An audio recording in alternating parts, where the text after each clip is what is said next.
Before you start a painting, you have to have an idea of what you wish to achieve. And most paintings tell a very short story, for what we call a narrative.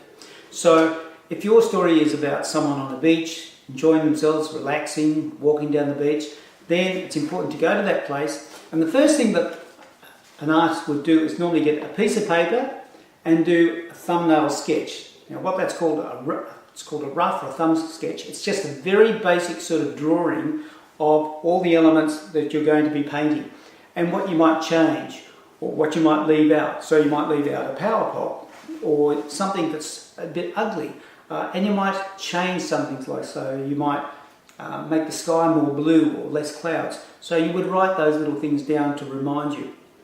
Some artists, however, go to a great deal of effort and do a very detailed drawing in order to do a painting. So not many artists do that, but you could do that. But if you decided that you didn't want to do a painting to sell to tourists because you don't have those materials, you could spend the time doing a very detailed drawing of it and sell your drawing to tourists. Now, when you go to the beach or to the jungle, you have to think about what position you're going to put yourself into.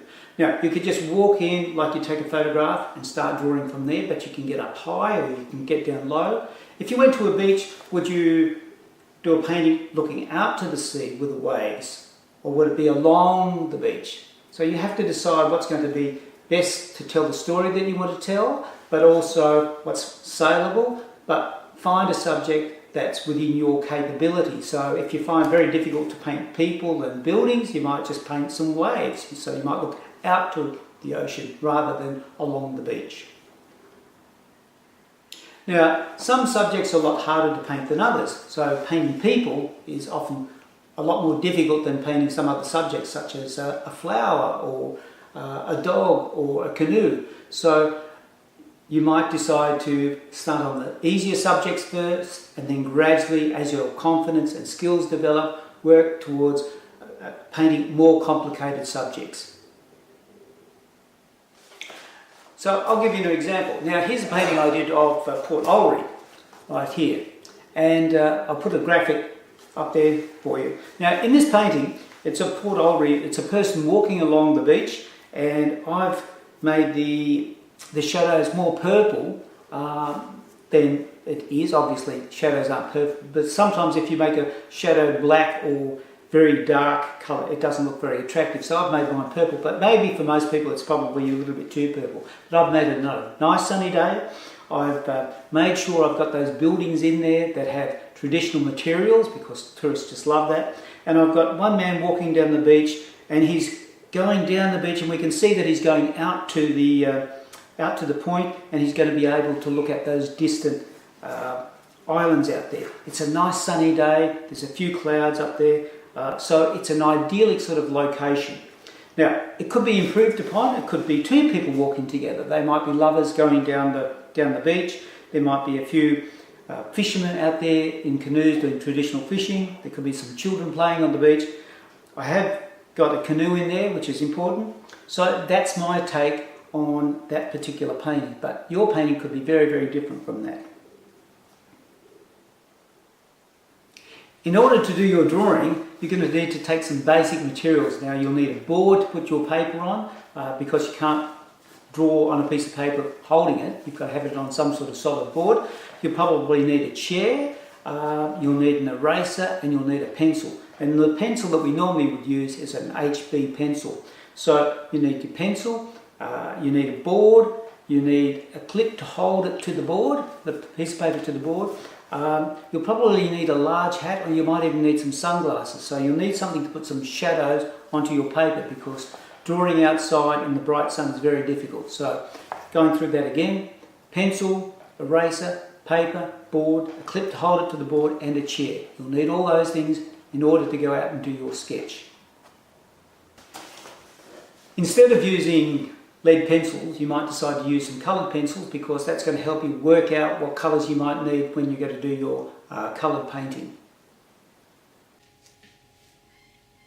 For a drawing board, something as simple as a clipboard will do. Anything that's a little bit sort of solid. The clipboard's good because it's got a little device here to hold the paper in place. if you're using a piece of masonite or marine ply or something like that, of course you'll need some sort of clips to hold your piece of paper together. Any paper will do, any sort of white paper will do for your little sort of sketch. The pencil I'd recommend is an HB pencil. So it'll have written here HB down, right down there. Have a look at that, HB. So that's a moderate sort of soft, hard sort of grade. Now there are other pencils that you can get, such as the ones I've got here. There's things like an H, which is this one here. That's okay for drafting, but it's very, very hard, so it doesn't make a mark easily. A 6B and 5B, ones like that, are very hard to rub out and make some changes to. So HB is ideal, but if you can't get an HB, any will do. Regarding rubbing out, now just a white rubber like that's ideal. If you get a coloured one, often the colour comes off and will go on your paper, so you don't really want that. So white ones like that, it's fine, but you'll also find ones like this. They're called kneadable rubbers, they're fine too. Now, I'd also recommend if you go to work in colour, you use what's called a watercolour pencil. Now, not just a normal coloured pencil. A normal coloured pencils, they can be quite hard and hard to use, but when it's got watercolour, and it might have written a quirrell, and it often will have a brush on there, so a little brush mark, that means you can draw with it and then get a wet brush and make some marks on the paper, and it looks like a watercolour illustration. But whatever you do, don't stick these directly into water and draw with it that way, because the water will go down the pencil and ruin all the lead that's in there, so you don't want to do that. But look, I'm not going to talk about drawing at the moment. That's for another time when we have a couple of lessons on drawing.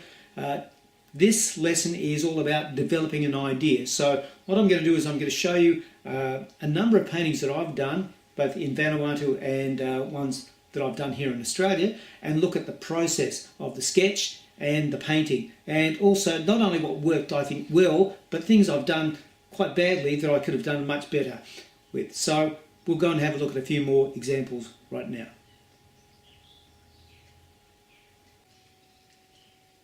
The first painting we'll look at is one I did about a year ago of a local landmark. Not far from here, on a hill overlooking the sea and overlooking the city, there's a lighthouse. Now, a lot of people go up to that lighthouse. It's a lighthouse that's automatic, no one lives there.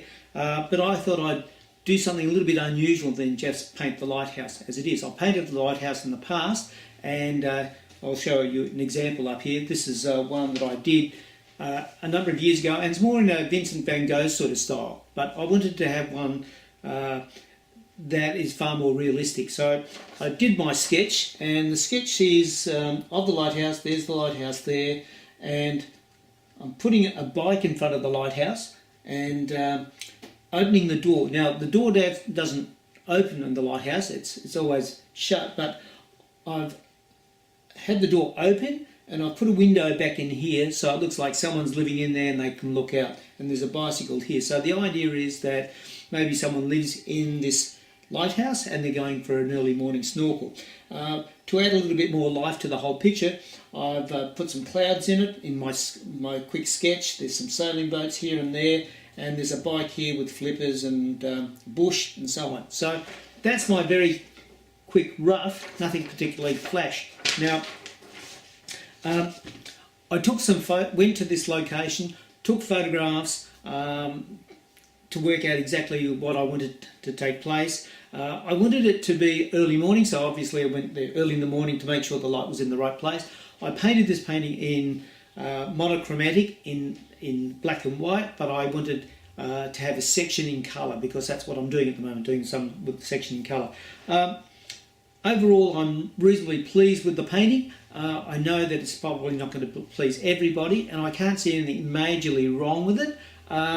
Whereas some of my other paintings, I can see some majorly things wrong with it. So it's up on the screen now. That's what the painting looks like. It's about 1 metre by 75. So that's the process. A sketch, taking some photographs, a number of photographs, which I'll show you just here. These are a number of the photographs that I've taken along the way. And in the end, I selected my original angle, because it looks out into the sea, and your eye can move beyond the lighthouse and have a look at those sailing boats that are sailing out to the distance. This is a painting I produced of a scene at Unity Park, which was when the cruise ship came in, so it was cruise ship day really. As you can see, what I've done is I've really boosted up the colour, so it's very, very colourful, but there is one major mistake that I've done. Now, I worked from a photograph, so I didn't do a sketch first because I didn't know what was going to take place. So I worked from a photograph, but what you'll notice in this painting is where the man's head is, the post that's holding up the shade is the same colour and it's coming out of his head. So I should have had the man move a little bit further over and had the canopy of that umbrella moved over slightly. Maybe the people could have been talking to one another. So there's things that I took out. There was lots of other busy things, so I took those out of the foreground. I emphasised the watermelons, and I emphasised all the bright colours off in the distance. So I wanted the viewer of this painting to be able to look at the characters in the foreground, but to go out to the background and have a look. So I've exaggerated all the colours and made it a lot more lively. Overall, I'm happy with the effort, except for that post coming out of the man's head. That's a really bad mistake. And if I hadn't sold that painting, I'd probably redo that and just change it a bit.